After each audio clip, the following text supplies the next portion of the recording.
Hello, today we're going to look at the physiological effects of alcohol. To understand how alcohol affects us, we need to understand two things: the nature of us and the nature of alcohol. When we have these basic concepts in place, we can use these to understand the concept of alcohol withdrawal, the problems with moderation, the effect drinking has on our sleep, and why there is a tendency to always end up drunk or intoxicated. I am only today dealing with the physiological. In fact, although addiction is usually triggered by the physiological reactions and withdrawal, the mental state of addiction is in fact made up of mental or psychological factors. However, because for many addictions, alcohol included, the starting point of the addiction is the physiological effects, it is as useful a place to start as any. Think of it as starting a fire. The physiological side is the spark that sets off the fire that is the addiction. The brain creates its own drugs and hormones and other chemicals. Here are some headlines from a quick internet search. The brain, of course, doesn't make marijuana, but it does manufacture and release certain substances with very similar properties. Our understanding of this is in its infancy. Fortunately, to understand alcohol, we don't have to have a full and detailed understanding of all the different chemicals, compounds and hormones that are swirling around inside us, keeping us alive and well. We just need to appreciate that it is going on, that it is an extremely intricate and complicated balance. Think of it as an ecosystem. It works very well if we leave it alone. If we start messing around with it, we upset the balance and cause all kinds of unintended consequences. Homeostasis. Homeostasis is a property of cells, tissues and organisms that allow the maintenance and regulation of the stability and constancy needed to function properly. Homeostasis is a healthy state that is maintained by the constant adjustment of biochemical and physiological pathways. To give an example, if we get hot we sweat. This is the body putting moisture on our skin so that when it evaporates it takes heat with it. We may become red-faced. This is blood vessels moving closer to the surface of the skin where the excess heat they are carrying can be more easily dissipated into the air. The point is that the brain isn't just a complicated lump that exists in its own little vortex. It is reactive. It reacts to our surroundings, our experiences and our environment. If we see something scary, it will release adrenaline. This increases our heart rate, increases our reaction time and causes us to tense up. This is so we can conjure a defensive reaction to the threat, usually in nature to fight or run away. Although there are a huge number of these naturally occurring drugs and hormones, it is helpful to divide them into two broad categories: stimulants and depressants. In fact, many drugs do fall naturally into these two broad categories. Stimulants are drugs that wake us up, increase our heart rate and alertness and make us feel alert. They can also, in more extreme cases, make us feel anxious, unable to concentrate, panicky, over-emotional and nervous. Depressants are those things that calm us down. They slow things down, make us feel calmer, and in more extreme cases can induce unconsciousness and eventually death. Alcohol is a powerful chemical depressant, i.e. it is something that depresses or inhibits nerve activity. This is why if we're tired or stressed or upset, angry, shy or anything, and we take a drink, it seems to help us. It is simply depressing or anaesthetising those feelings of tiredness, stress, anger, etc. So let's now look at alcohol withdrawal. Now we have the two basic concepts in place, how the brain works by way of a delicate balancing act of all the naturally occurring drugs and stimulants, and how alcohol is a chemical depressant. We're now going to put these two together to understand how they react. We're going to go about things slightly backwards to front here. This first slide is going to give us a very high level understanding of the overall effect alcohol has on us. This is a key concept and is essential to get the overall concept straight in our minds before we look at it in more detail.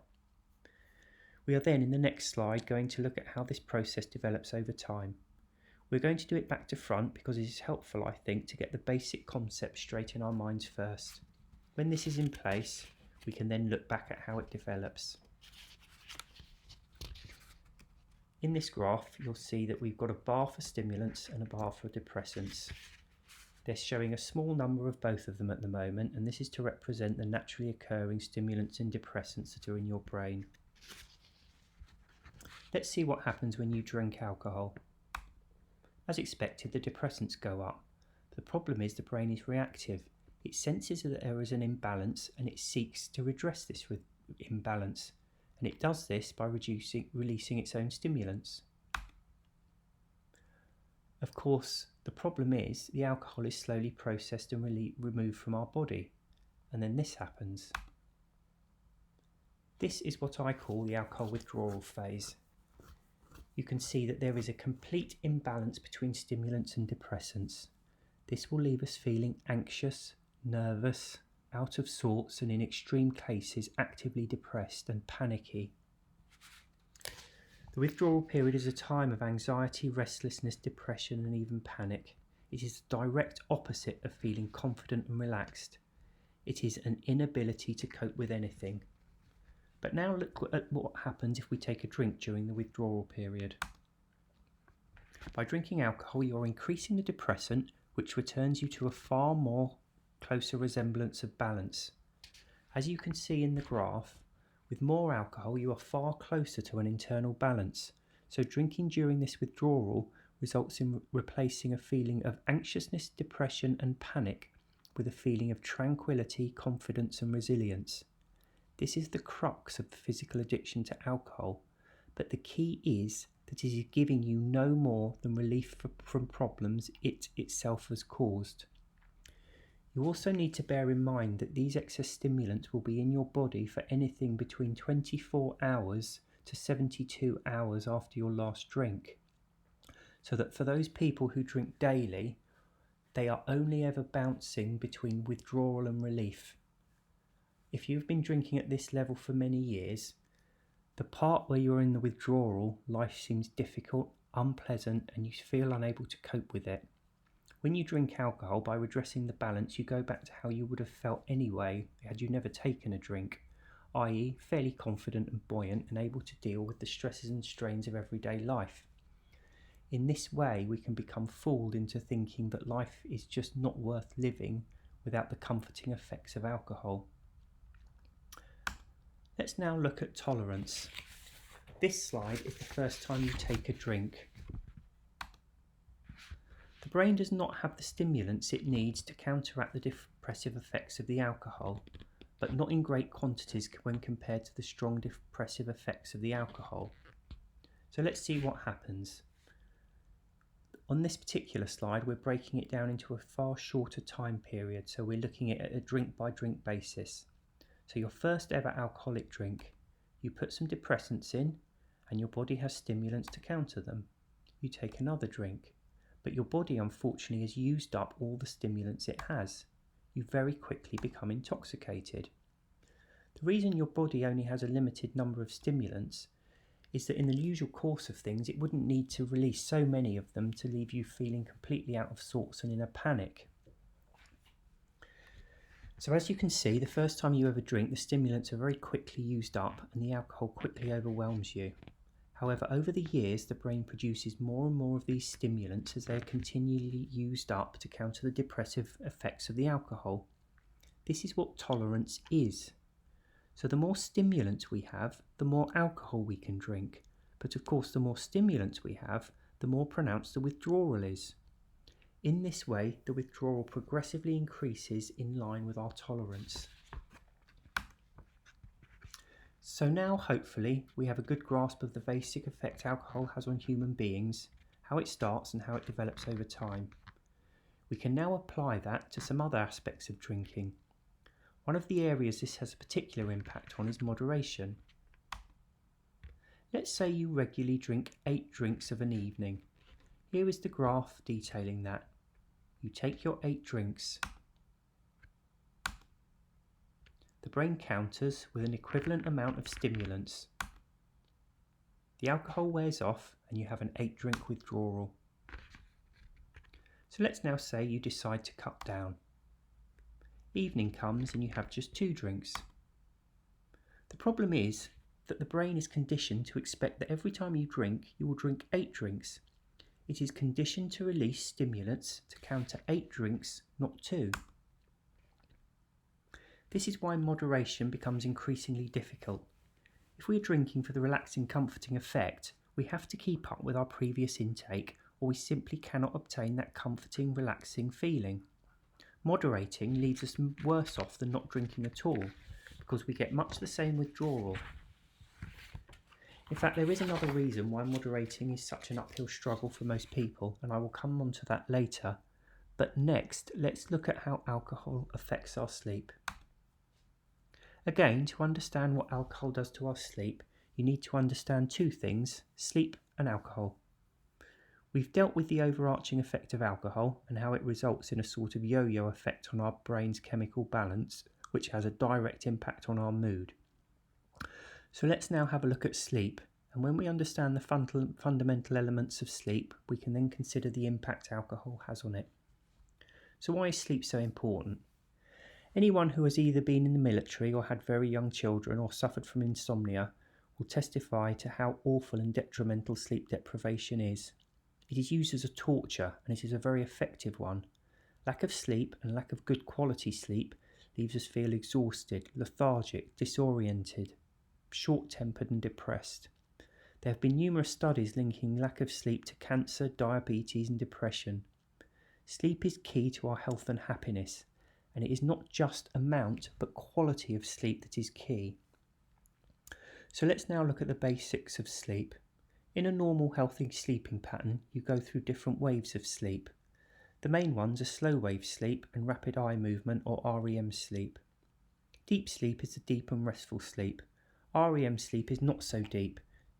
We are usually quite restless during this stage, and as the name suggests, is characterised by rapid eye movements, more dreaming, bodily movements, and increased heart rate and breathing.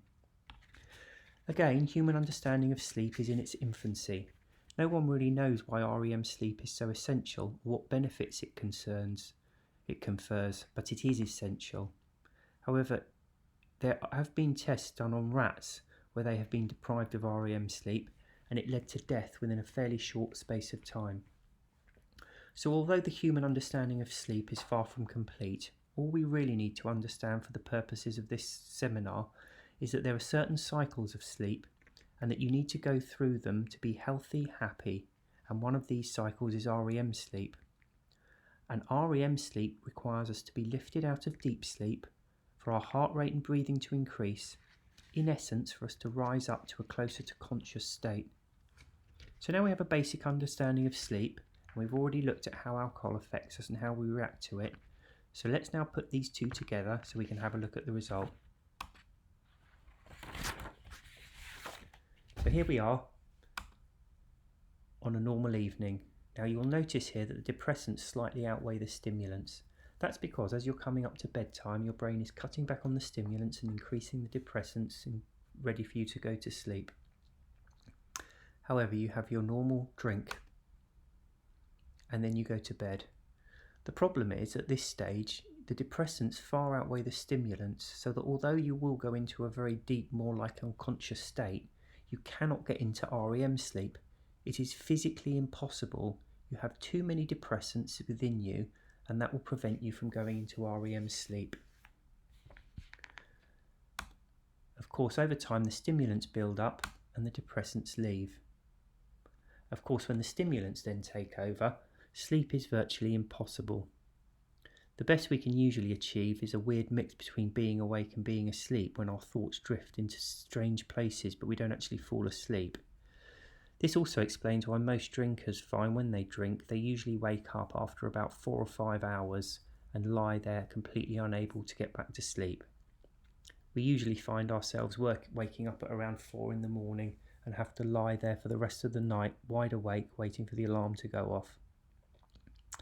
The overall result of this is that you can be in bed for 6, 8, 10 or 12 hours and you will still end up feeling tired and lethargic and drained when you get up.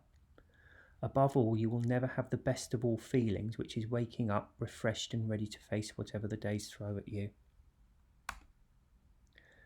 As we've spoken about moderation before, let's also examine what happens to your sleep when you try to moderate.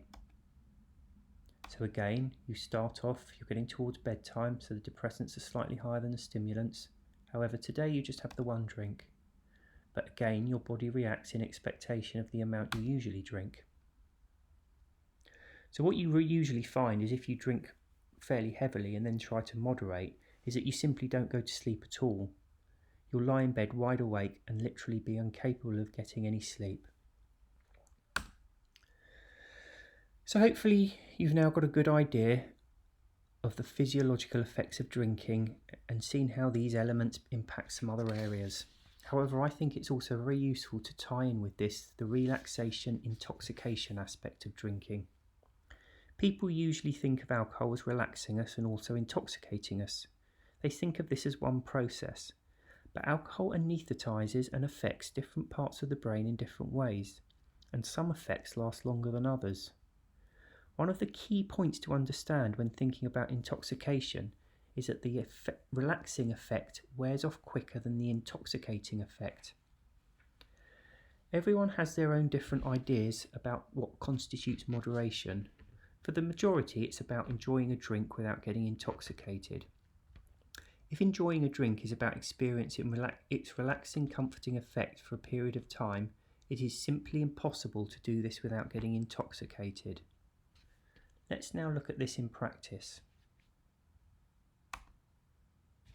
And again, we're going to use a graph to visualise the process. This time the two bars don't represent stimulants and depressants, they represent the feeling of relaxation and the feeling of intoxication. You'll also note that we have a minus figures here. The reason for this is that, as we've covered previously, the relaxing effect of a drink doesn't wear off leaving us where we were before. It wears off leaving a corresponding feeling of anxiety. So when we drink, we don't go up and then back to where we started, we end up further down than where we started. So we take a drink. It has a relaxation effect and an intoxication effect. After a few minutes, however, the relaxation effect has worn off and actually we feel worse than before we had the drink. But what you will notice is the intoxication hasn't moved. This takes far, far longer to wear off. However, let's assume then, because we're now starting to feeling anxious and out of sorts, that we take a second alcoholic drink. As you can see, it's boosted us back up again, but we've now become increasingly intoxicated. In essence, we're one drink relaxed, but now two drinks intoxicated. Again, after a few minutes, we drop down, and you'll notice this time we've dropped further than we did the first time. As we've dealt with previously, the more you drink, the greater the withdrawal. So you take another drink. Again, with each successive drink, you're dropping further down and becoming increasingly intoxicated. The disparity in speed between the wearing off of the two processes is directly reliant on how long you have been drinking for and how much you drink in each session. Just as the brain becomes more proficient in countering the effects of alcohol, so the disparity in time increases. So we've looked at the main physiological effects of alcohol on the human being, and we've looked at how this impacts tolerance, withdrawal, moderation, sleep and intoxication. In conclusion, I'm going to leave you with one last graph. This graph I think works fairly well whether you're looking at each individual drink or you're drinking over time. Let's assume that each upturn in the graph is you having a drink, and as you can see, each one does indeed give you a benefit. But as the drink wears off, it leaves you with an increased amount of anxiety. It also impacts your sleep, and the poisoning effects will impact your health generally. So over time, you become worse and worse off. However, because of the anaesthetising effects of alcohol, it also then anaesthetises this tiredness and this general feeling of lethargy and illness. So each drink does give you a boost, but it takes far more than it gives. The result is that you constantly become worse and worse off. And if you can stop drinking, you can see you very quickly return to where you were previously, which is far better off than had you ever been if you'd not taken a drink. I hope this has been useful. If you have any questions, you can contact me via the website, which is www.alcoholexplained.com. Thank you.